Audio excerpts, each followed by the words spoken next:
Агуулга дотор байрлуулсан ухаалаг мэдрэгчүүд орчны температур болон чийгшлийг 24/7 бодитоор хэмжинэ. Орчны температур чийгшил байх ёстой түвшнээс өөрчлөгдсөн тохиолдолд сонор экосистем автоматар сэрэмжлүүлдэг.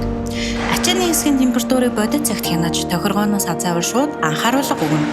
Хүнс, гоо сайхны бүтээгдэхүүн, эм зэрэг чийгэнд мэдрэмтгий ачаанд зайлшгүй хэрэгтэй шийдэл байгаа биз? Тээврийн хэрэгсэл суйрлуулсан GPS хяналтын төхөөрөмж нь шатхууны түвшин, зарцуулалт, туулсан километр, хурд, машин хизээ ассан, хэдэн цаг ажилласан, ямар хугацаанд зогсолт хийсэн зэрэг бүх мэдээлэл бүртгэгдэнэ.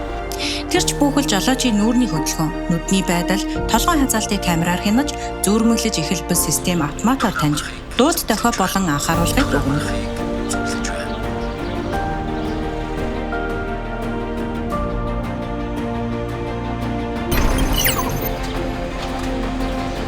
Бүтээгдэхүүн агуулгаас дэлгүүр, дэлгүүрээс хэрэглэгчийн гарт хүртэлх бүх илгүй шатнд ухаалаг төхөөрөмжүүд уялдан ажиллаж, чанартай, найдвартай, хариуцлагатай үйлчилгээ бий болдог юм. Тэд улсын хяналтын системтэй хамт чанарын бодлогоо хорон бүрт